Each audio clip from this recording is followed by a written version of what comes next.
Hello there, friends and neighbors. Thanks for coming back to my channel. This is me, Stella Hendricks. I know you didn't recognize me because I have changed my hair color. Don't worry, it's not going to be permanent. I absolutely love having red hair. I used to have red hair back when I was Mormon, and then I dyed it blonde when I left the church. It was like a rebellious thing. But I have always completely loved red hair. I think red hair is magic. I think it is the most beautiful hair in the world. Probably when I am an old granny, I had a grandmother named Ruthie who was fabulous in some ways and not so fabulous in other ways. But one way that she was fabulous was her hair. She had flaming red hair, and she dyed it until the day that she died. Her hair was this color. And I always just loved that and admired her. It looks like mermaid hair, doesn't it? My gosh, I'm loving this hair so much. Red hair is notoriously difficult to match to your extensions. Of course, I'm wearing extensions. I always wear extensions. Blonde is much easier. And I have a positive forest of hair pieces, of blonde hair pieces. So I'm also going to be building up my collection of red hair pieces to match when I want to. I just used conditioner. What's it called? The Chi color conditioner, color depositing conditioner or something? I forget. Yeah, I absolutely love it. I'm gonna take it back to blonde very soon for my performance coming up. I always perform as a blonde, but oh, I love the red. Don't you love the red? It makes my skin look positively porcelain, and it really makes my eyes pop, so I love it. I'll stop admiring myself now, and I will get to the reason everyone is here, my Playboy review. So it doesn't say it on the front. You have to look back into the table of contents. Is that what it's called? Yeah. It's 1963, January. And I actually didn't mark as many of the advertisements and comedic sketches this time because I'm gonna read a little bit more than I usually do. So the first thing, although I did mark out some of them clearly, the first thing is this perfume advertisement that I love. It comes in this cool little crown. It reminds me of, I think Katy Perry a couple years ago had this perfume that came out with a crown. Although this is perfume and this is cologne parfumé. And I don't think I can tell you what the difference is between those two things. I know there is a difference between perfume, and body mist and eau de toilette and all those other things. But I don't know what the difference is. I imagine they get more expensive the more French sounding they get. But I honestly don't know. Okay, so this is just one of those, not a CD order. It's a record order, like a book order when you're a kid. And I just love to peruse and see what was popular in the 60s. This is my favorite one. It's Camelot with Richard Burton and Julie Andrews. I cannot believe that Julie Andrews did not get cast in the movie version of Camelot. I totally love Vanessa Redgrave. Nothing against her. Her performance, she was great. But Julie Andrews is just such an icon. She is unbelievably beautiful. She is a really good actress. She is a fantastic, second to none singer. She's just a class act. Oh, I love her. And when she was Guinevere on Broadway for ages, and then when they made Camelot into a TV or a movie, they didn't cast her in it. Same thing happened with My Fair Lady. Again, I completely love, who's that big eye, brunette, skinny, Audrey Hepburn. She's fantastic. She's great in that movie. She doesn't even sing her part. She doesn't sing. This was such a big thing back in the 60s. They would dub over voices all the time. In fact, I'm still on my my James Bond kick, watching a new James Bond movie. Not every night, but pretty close to it.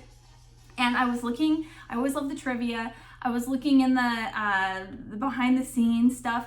You would be shocked how often, even I know about singing, dubbing for singing, but they dub people's voices, just speaking voices.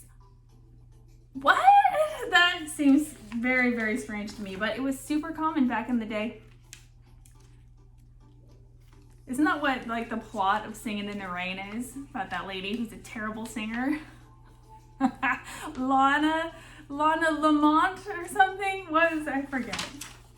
Anyway, okay, so one thing I'm actually not going to be reading, but I do want to talk about really quick, is the Playboy philosophy.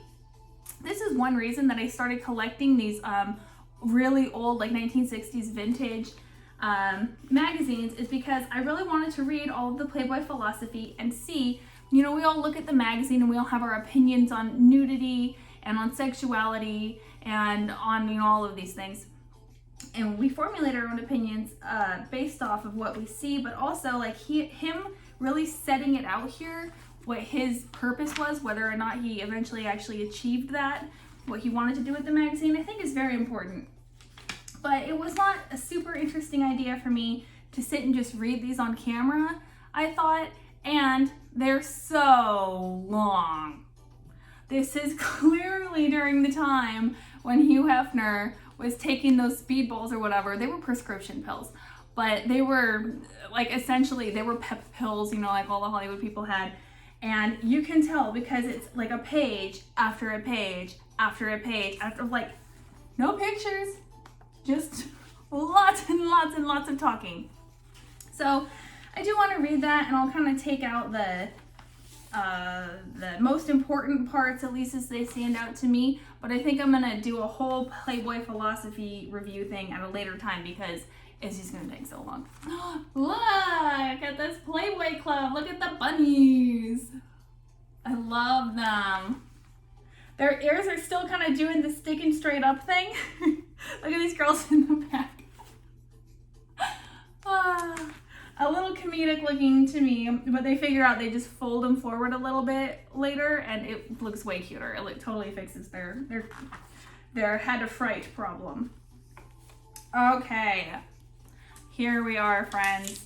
We are gonna talk about the one, the only, Elizabeth Taylor. Oh yeah, and not just any old Liz Taylor, we're gonna talk about her in Cleopatra. Let me tell you what a joy that movie was to my life growing up. Super religious, all the movies were super like Andy Griffith Show, which there's nothing wrong with. I love that like wholesome family like kid stuff. I think it's cute, I think it's great. I love Disney. But it's just not all the time. We need some like adult things, right?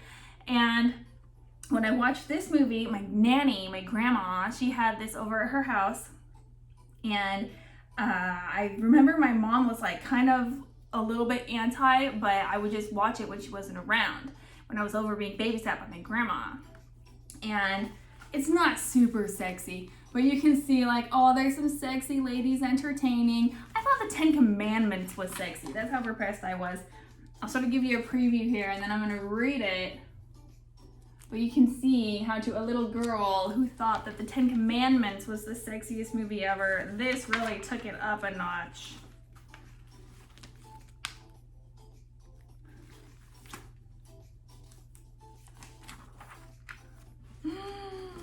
Bum, bum, bum. Okay, that's enough of a preview. I'm gonna read some of this. Liz as Cleo.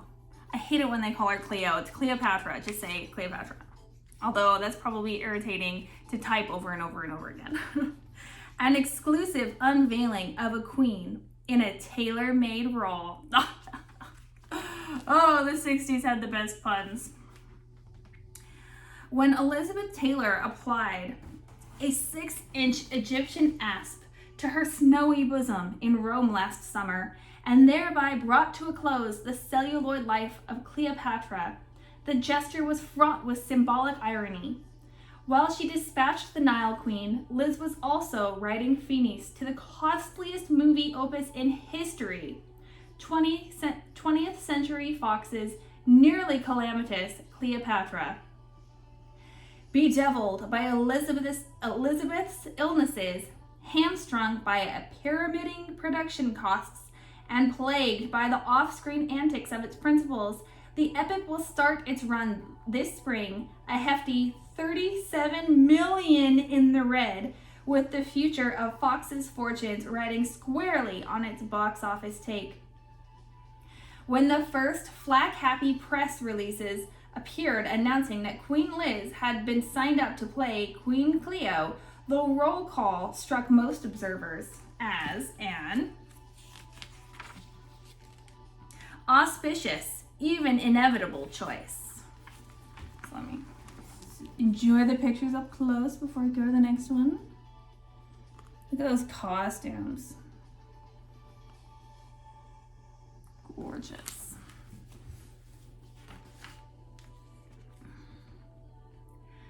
Soon after she had made it into Hollywood's big leagues in National Velvet, Liz began garnering praise for her near-flawless feature attractions and her voluptuous body. With maturity and experience, her thespian expertise developed apace, and in such films as Cat on a Hot Tin Roof and Butterfield 8, for which she won an Oscar, she gained wide respect. It seemed logical that the lovely and talented Miss Taylor should want to essay a role traditionally coveted by other gifted actresses. Some past Cleos of stage and screen: Helen Hayes, Vivian Leigh, Tallulah Bankhead, and Claudette Colbert in DeMille's Cleopatra. Oh, I love Claudette Colbert. She's my fave. 2, there seemed to be an uncanny parallel between the historical Cleo and the new pretender on her throne. Both were renowned as young beauties. Not actually true. Most people say that Cleopatra wasn't particularly beautiful, just very charming, witty, and engaging, which is its own kind of beauty, certainly. Both flopped in their first 2 marriages. Cleo couldn't make a go of it with either of her 2 kid brothers, right? Liz shucked Nicky Hilton, then Michael Wilding. Both were then snowed by an older Caesar type who was fated to die violently. Cleo had the real McCoy, Liz the imperial impresario, Mike Todd. Both of them then snared new regents and were accused of swiping them from sweet, defenseless wives. Cleo got Antony from Octavia. Liz got Eddie Fisher from Debbie Reynolds. I just read the memoir of Carrie Fisher, the daughter of Debbie Reynolds and Eddie Fisher, and the stories. She is hilarious. Wishful Drinking, you gotta read it. The stories that Carrie Fisher tells about her dad are hysterical. He sounds like such a scumbag, but just the way that she tells it with such wit and humor, it's so funny. Definitely read Wishful Drinking. Despite the happy omen of such carbon copy typecasting, Cleopatra came a cropper soon after filming began in London in 1960. Liz first contracted meningitis, then a near fatal case of double pneumonia. Wow, what the crap's going on over there? And the entire production had to be halted while she recuperated. This ill-starred beginning drained Fox coffers of $5 million and resulted in the ash canning of hundreds of thousands of feet of film. Really? That'd be so interesting to see that nowadays. They should totally release it, right? With Liz again back in shape, in the fall of 1961, cameras once more began to roll, this time in sunny Italy, where Liz and husband Eddie were housed in a 14-room villa off the Appian Way. Cleopatra then lurched forward on its costly hegira. Decorative touches like the reconstruction of the Roman Forum and Cleopatra's Alexandrine Palace near Anzio added to the general fee-for-all.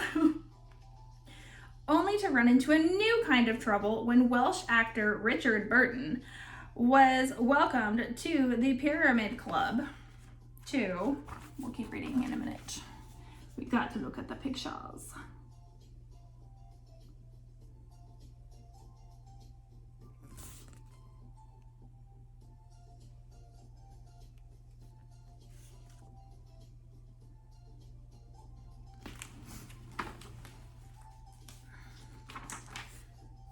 To play Mark Antony.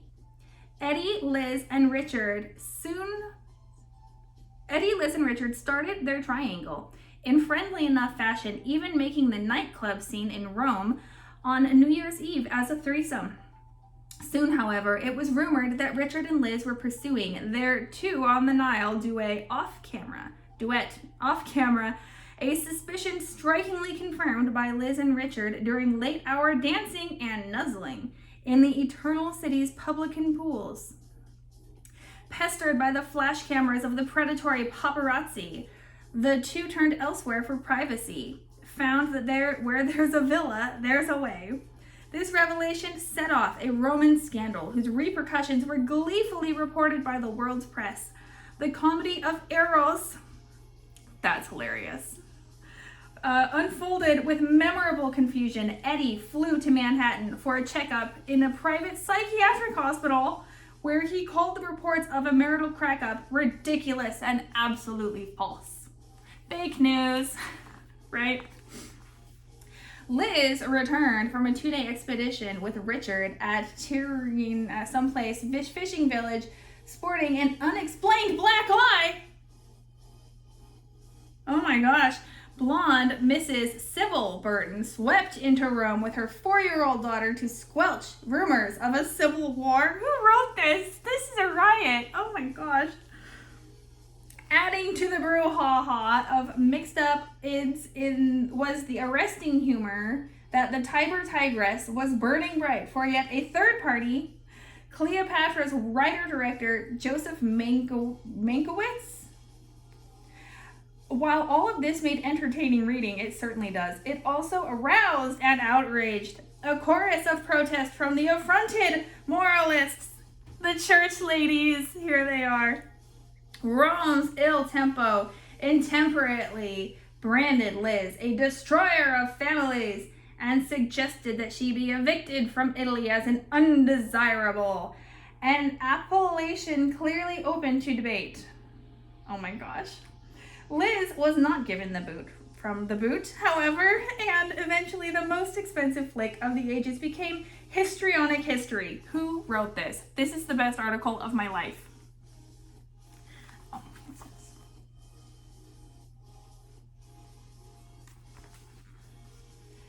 As we go to press, the great Burton, who's got the Burton game, has yet to reach final resolution, though rumors of a Liz-Eddie reconciliation are heard again in the land. The sight of Liz fiddling while Eddie burned caused fresh waves of panic to sweep through Fox's mogul hordes. Would the finished film, like Cleo, pass on to greater rewards, or would a shocked and indignant public express its disapprobation, by a box office boycott? Some observers, like producer Walter Wanger, feel that the picture has gained $5 million in publicity for every dollar it has cost. Others remember a bit of film flammery called Stromboli and point out that leading lady Ingrid Bergman's much publicized production stalling bearing of an illegitimate child did not prevent the movie from being a horrendous financial dud.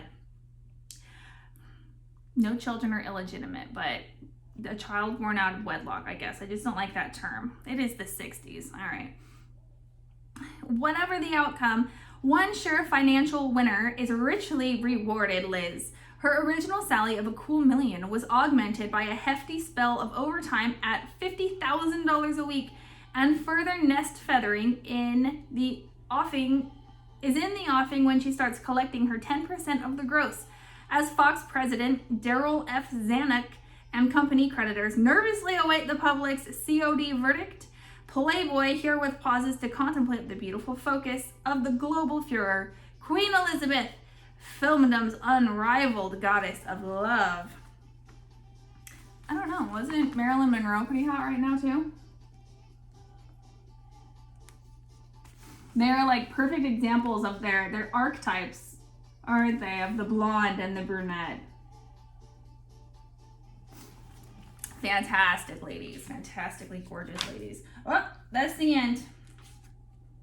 That's the end of the Liz article. Don't you love it? It was delightful. I had a wonderful time. Also today, I don't know why, I just sort of decided to read all of, well, it's not all of it, but a lot of the Playmate of the month too. She is a cutie.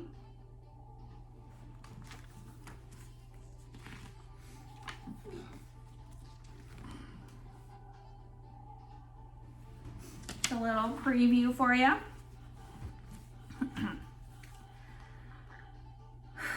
Selected short subject. Minuscule Miss Monterey starts out our new year right. That dusty cliche about good things coming in small packages was given pleasant new life for us on a recent trek to California, where we were introduced to a petite brunette named Judi Monterey, an all-girl girl who stands just 5'1" in her capezios and whose weight rounds off at 100 pounds. Pert Judi is so impressed us with her playmate potential that we asked her on the spot if she would help us start the new year in style as our Miss January. Judy's response, like her, was short and sweet. She said she'd be delighted. A fun-loving peach who turns 19 this month, Judi has been ripening in the California sun all her life. Born in Bell, she was raised in nearby Santa Barbara, where she now lives, with a roommate in a newly constructed apartment building. Out on her own in the warm, affable world, after graduating from Santa Barbara High, young Miss Monterey first tried working as a governess. Lasted one unrewarding week. I detest domesticity and kids, she says firmly, and then adds, for the time being. That's so funny to me when people say that. I love children. Of course, I have no judgment. You know, love what you love, don't love what you don't love. I have no children myself. But I love children. I was a preschool teacher for a while. That was the best job because I think everyone has days where they pull themselves out of bed and kind of like, oh God, I have to go to work. But I would just think about those kids' faces and I had a little pep in my step again. I was very happy to go down there and I would just think about, you know, Millie and Emmy and Carson and Jack and my little babies. Oh, it made me so happy. One of my side jobs is I'm a children's princess party character. And that is the best job in the world too. When the kids see you all dressed up like a princess, they think that an angel has arrived and they get very excited to see their smiles and their laughter. Oh, it's absolute heaven. So it's so weird to me when people are like, kids, what? I love kids. But they're a lot of work. I know they're a lot of work. That's why I don't have any of my own. Anyway, sorry. I'm all about tangents today also. She then found a logical métier modeling for the local Brooks Institute of Photography. A dedicated slug-a-bed, she usually chooses to snooze until noon in her white-walled bedroom, which is modernistically decorated with black ceramic plaques, black wrought iron stands, and one large red stuffed hound dog. I am also a slug-a-bed. I sleep all day. It's probably because of all the years I spent as a stripper, and you get home at 5 in the morning and then you sleep and you don't go to work again until you go to work at 8 o'clock in the evening, 10 o'clock in the evening. So I kind of got accustomed to sleeping all day long. I was quite the vampire. Afternoons, she customarily carries out modeling assignments, then strolls through Santa Barbara on long, lazy window shopping sprees. Oh, I love doing that too. Or perhaps has an obliging male take her on a top-down sightseeing spin through the countryside. By nightfall, Miss January's compact motor has been fully energized and she is ready to be whisked away for dinner. Filet mignon, heavy on the mushrooms. I love mushrooms too. This girl is, I dig this girl. We'd be friends. Thence to a movie, preferably with Paul Newman or Frank Sinatra on the marquee. Oh, I love Frank. Or the dog track. The ones with the saddest eyes always win. And if she can wangle it, a late-in-the-date scoop of banana ice cream.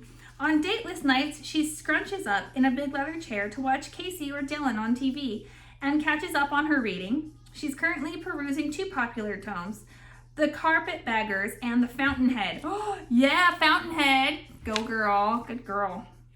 Or earnestly putters with her 2-year-old stamp collection while Sinatra or Buddy Greco croon softly from her phonograph. Judy's appealing aura on freshness and glowing health is abetted considerably by her pet luxury.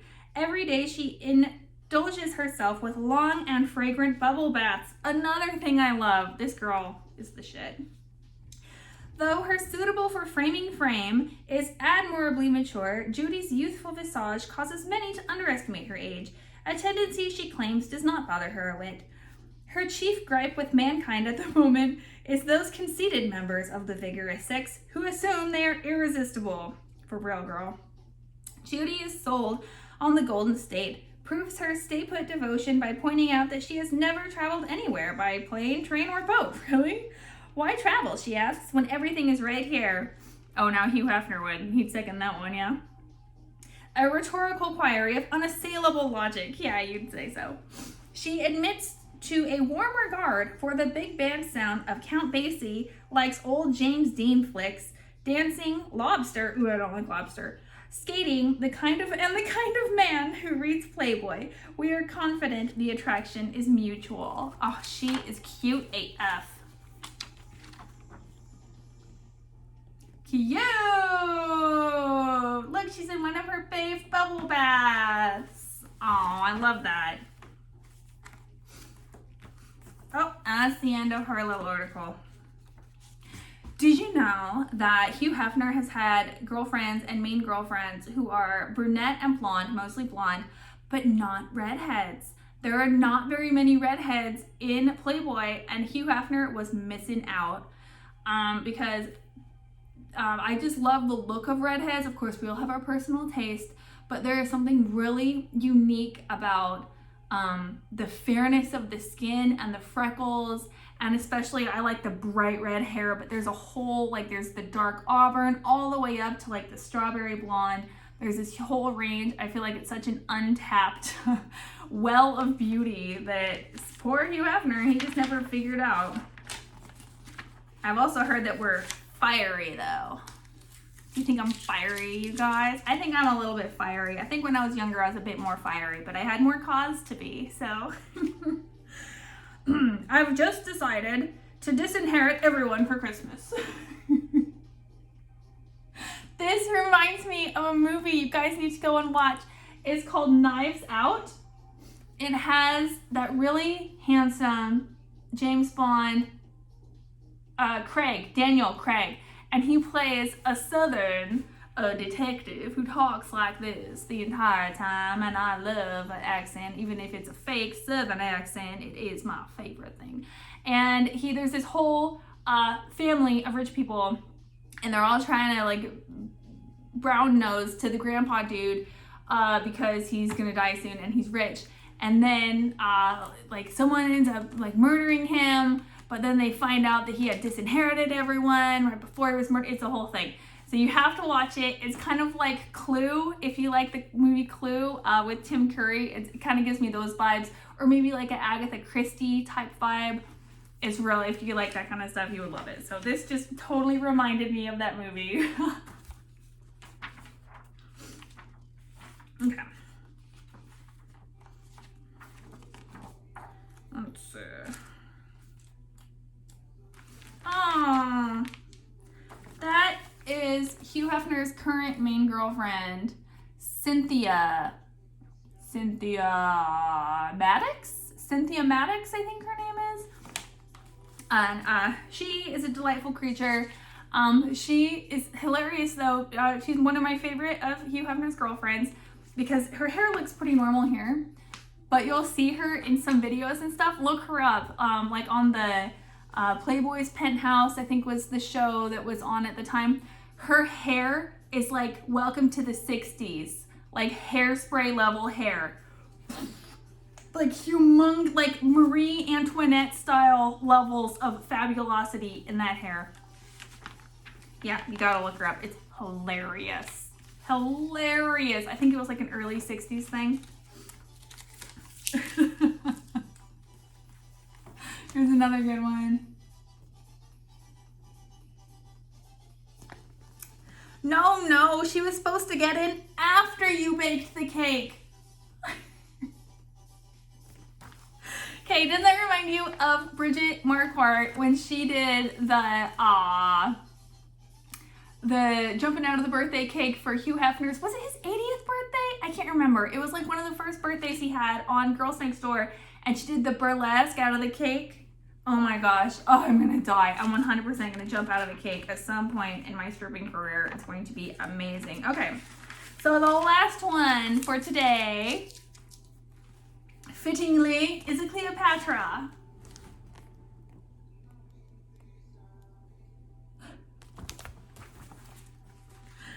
No, you cannot be bitten by Richard Burton instead of the snake.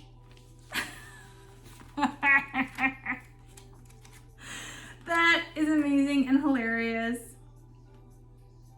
Okay. So, I think that is it for today. Oh, I have to kind of apologize to you friends because I said that I was gonna do a Playboy review when I was out hiking on the Mormon Trail. I fully intended to, but I underestimated how exhausted I was gonna get. Also, I was traveling with my cat, who is a delightful creature and I love her. But if you ever tried to travel with a cat before, you know that cats are not the hugest fans of traveling. So we actually ended up cutting we were road tripping. We actually ended up cutting a couple days off of it and kind of, baby! I didn't know you were in here with me, baby. There she is. Why? You can't really see her, but there she is now. Bye, baby. She heard me talking about her probably. Anyway, so what the heck was I even saying? So I'm sorry I didn't do that, and I'm glad to be back, and I would really love some feedback on my hairdo. I think it looks fabulous. I'm dying over here. This is great. I should switch back and forth between red and blonde all the time. I'm looking so good. So thanks for letting me admire myself for half of this video.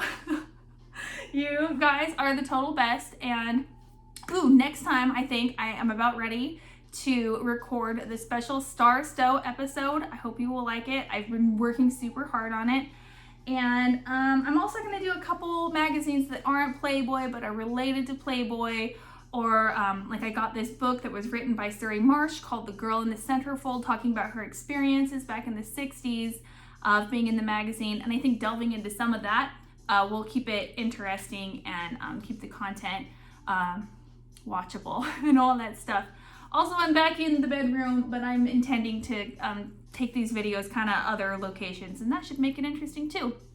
If you guys have any suggestions for me or any requests, please just send me a message or comment below. And you're so great. Thank you so much for watching this and for being a part of my channel, and I will talk to you next time. See you later, friends and neighbors.